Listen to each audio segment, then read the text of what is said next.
So I was going past Buckingham Palace in a car earlier on. It's the first big garden party of the year and arguably the first nice spring day of the year.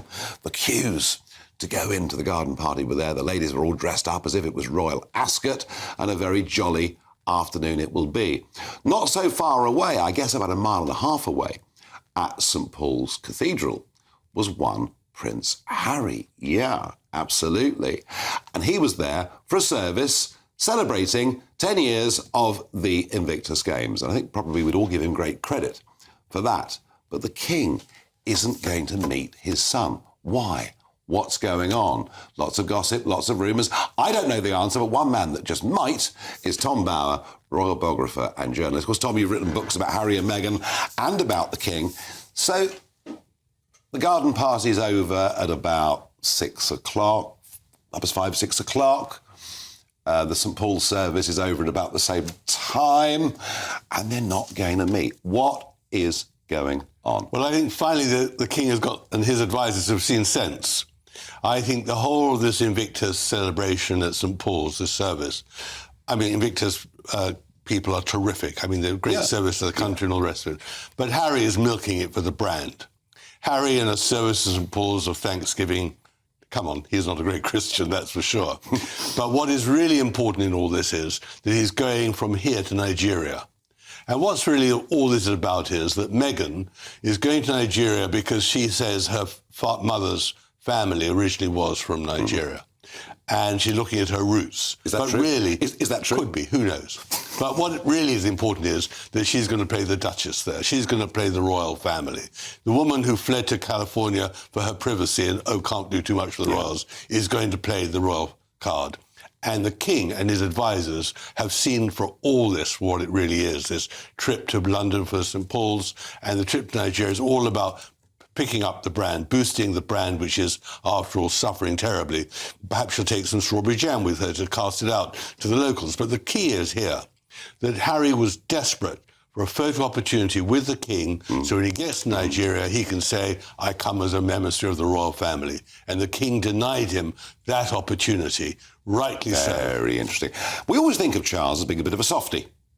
Is this a sign that he's actually toughening up? I think it's a sign that he realises finally that with the Sussexes, he's on a losing card. He can only suffer because he made a terrible mistake giving their children titles. He's making a mistake not stripping them of their titles, the Sussex title, and he's finally seeing that they're exploiting the misery in London. After all, what they're really doing is putting Kate and William in a terrible light. I mean, there is poor Kate suffering from her illnesses. They should be in Nigeria, probably. They should be doing the work.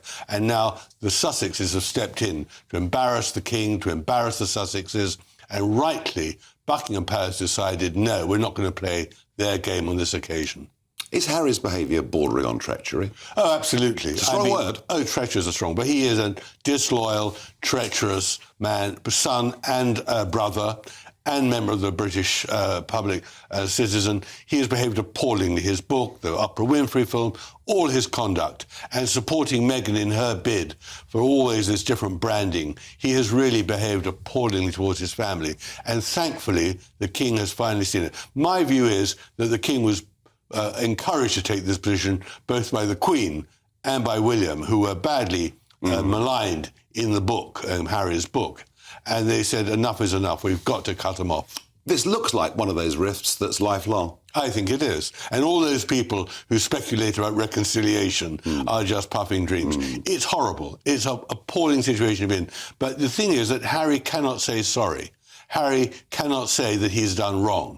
Meghan never said anything in reconciliation. She also rarely tells the truth. Rarely tells the truth and got Harry completely ensnared. And really, you can't underestimate what this trip to Nigeria is all about. Is Meghan playing the colour card, the race card, the royal card, everything to embarrass the royal family. This Harry, I remember when he was in his late teens, and I saw him down in Cornwall. In fact, I was in the same pub as him in Cornwall. And he was this enormously popular figure. And I remember asking my daughters when they were younger, what do they think of the royal family? One of them said, oh, they're cool. They're cool, Daddy. They're cool. I mean, Prince Harry.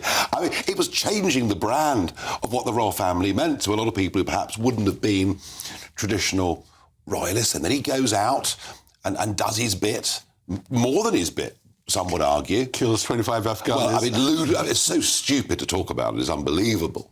But he was, I think, he was the most, after his mother, perhaps the most popular member of the royal family I've seen in my lifetime.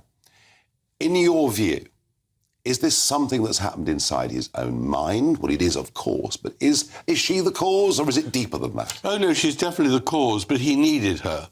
The problem is he couldn't form relationships with other women, and Meghan stepped into the role. She's a great actress. She knew he was needy, and she needed him to bolster her fading, if not terminal, career.